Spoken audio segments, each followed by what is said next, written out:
ಪರಲೋಕದವುಗಳ ಕಡೆಗೆ ನೋಡುವಂತೆ ನಿಮ್ಮ ಆತ್ಮವನ್ನು ವಾಕ್ಯದಲ್ಲಿ ಬಲಪಡಿಸುವ ಅನುದಿನದ ಧ್ಯಾನ. ಇಂದಿನ ಧ್ಯಾನದ ಶೀರ್ಷಿಕೆ, ಕೆಳಮಟ್ಟದ ಕೆಲಸಗಾರರನ್ನೂ ಸಹ ದೇವರು ಬಳಸಿಕೊಳ್ಳುತ್ತಾನೆ. ಈ ದಿನದ ಸತ್ಯವೇದದ ವಾಕ್ಯ, ದೇವರು ಜ್ಞಾನಿಗಳನ್ನು ನಾಚಿಕೆಪಡಿಸುವುದಕ್ಕಾಗಿ ಈ ಲೋಕದ ಬುದ್ಧಿಹೀನರನ್ನು ಆರಿಸಿಕೊಂಡಿದ್ದಾನೆ. ದೇವರು ಬಲಿಷ್ಠರನ್ನು ನಾಚಿಕೆಪಡಿಸುವುದಕ್ಕಾಗಿ ಈ ಲೋಕದ ಬಲಹೀನರನ್ನು ಆರಿಸಿಕೊಂಡಿದ್ದಾನೆ. 1 ಕೊರಿಂಥದವರಿಗೆ 1ನೇ ಅಧ್ಯಾಯ 27ನೇ ವಚನ. ದೇವರು ಯಾರನ್ನು ತನ್ನ ಕೆಲಸಗಾರರನ್ನಾಗಿ ಆರಿಸಿಕೊಳ್ಳುತ್ತಾನೋ ಅವರು ಲೋಕಜನರ ಪ್ರಕಾರ ಯಾವಾಗಲೂ ತಲಾಂತುಗಳುಳ್ಳವರಾಗಿರುವುದಿಲ್ಲ, ಜ್ಞಾನಿಗಳಾಗಿರುವುದಿಲ್ಲ. ಕೆಲವು ಸಮಯಗಳಲ್ಲಿ ದೇವರು ಕಲಿಕೆಯಿಲ್ಲದ ಮನುಷ್ಯರನ್ನು ಆರಿಸಿಕೊಳ್ಳುತ್ತಾನೆ. ಮಾಡಬೇಕಾದ ವಿಶೇಷವಾದ ಕೆಲಸಗಳು ಈ ಕಲಿಕೆಯಿಲ್ಲದ ಕೆಲಸಗಾರರಿಗೆ ಇರುತ್ತದೆ. ಅನೇಕರು ತಲುಪಲಾಗದ ವರ್ಗವನ್ನು ಅವರು ತಲುಪುತ್ತಾರೆ. ಶಾಂತವಾಗಿ ದೀನರಾಗಿ ಕೆಲಸ ಮಾಡುವವರಿಗೂ ಸಹ ಹೊರನೋಟಕ್ಕೆ ಹೆಚ್ಚು ವಿಶಾಲವಾದ ಹೆಚ್ಚಿನ ಪ್ರಭಾವಗಳಿರುವವರಂತೆಯೇ ಸಹಾಯವು ದೊರೆಯುತ್ತದೆ.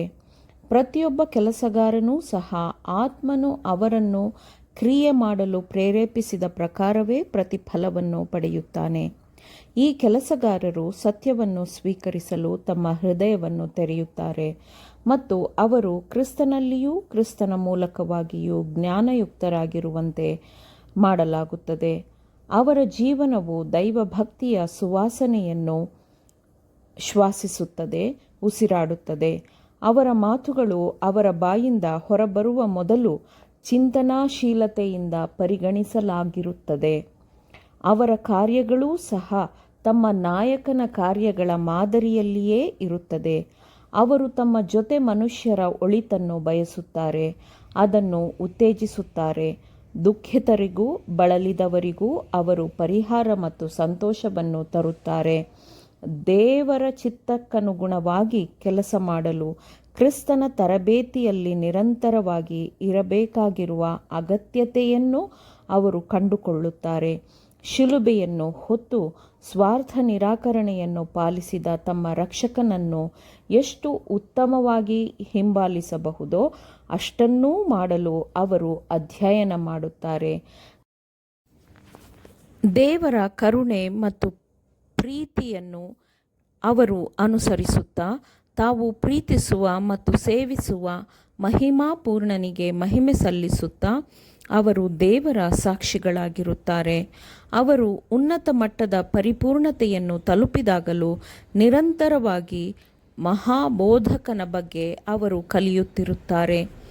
ಆದರೂ ಅವರು ತಮ್ಮ ಬಲಹೀನತೆ ಮತ್ತು ಕೀಳು ಮಟ್ಟದ ಸ್ಥಿತಿಯನ್ನು ಅವರು ಮನಸ್ಸಿನಲ್ಲೇ ಇಟ್ಟುಕೊಂಡಿರುತ್ತಾರೆ.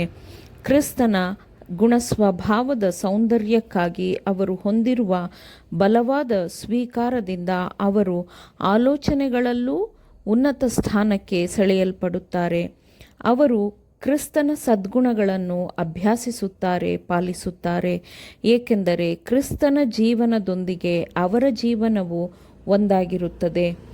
ಅವರು ಯಾವಾಗಲೂ ಈ ಲೋಕಕ್ಕೆ ಆಶೀರ್ವಾದದಾಯಕವಾಗಿಯೂ ತಮ್ಮ ವಿಮೋಚಕನಿಗೆ ಗೌರವ ಕೊಡುವವರಾಗಿಯೂ ಇರುತ್ತಾರೆ. ಶಾಂತರು ಧನ್ಯರು, ಅವರು ಭೂಮಿಗೆ ಬಾಧ್ಯರಾಗುವರು ಎಂದು ಅವರ ಬಗ್ಗೆ ಕ್ರಿಸ್ತನು ಹೇಳುತ್ತಾನೆ. ಅಂತಹ ಕೆಲಸಗಾರರನ್ನು ನಾವು ಉತ್ತೇಜಿಸಬೇಕು.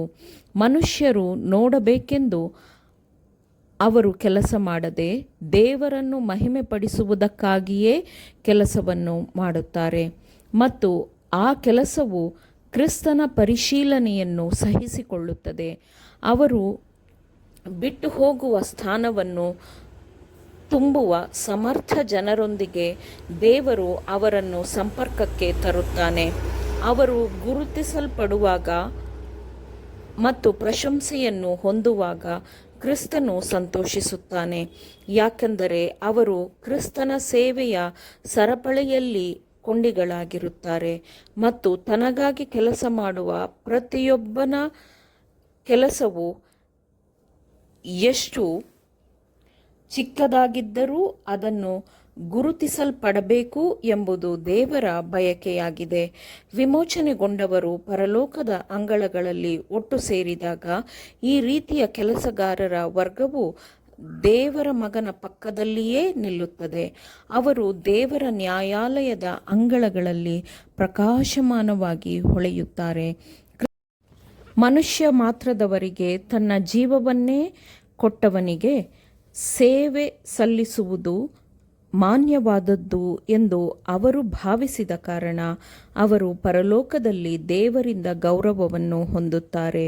ಆಮೇನ್. ದೇವರ ವಾಕ್ಯಗಳನ್ನು ಶ್ರದ್ಧೆಯಿಂದ ಆಲಿಸುವವರು ಮಾತ್ರವೇ ಆಗಿರದೆ ಪಾಲಿಸುವವರೂ ಆಗಬೇಕೆಂದು ನಿಮ್ಮನ್ನು ಉತ್ತೇಜಿಸುತ್ತೇನೆ. ಪರಿಶುದ್ಧಾತ್ಮನ ಸಹಾಯದಿಂದ ಆಲಿಸಿದ ನಿಮ್ಮೆಲ್ಲರಿಗೂ ಧನ್ಯವಾದಗಳು. ಮತ್ತೆ ದೈನಂದಿನ ಧ್ಯಾನಕ್ಕಾಗಿ ನಾಳೆ ಸಂಧಿಸೋಣ. ಆಮೇನ್.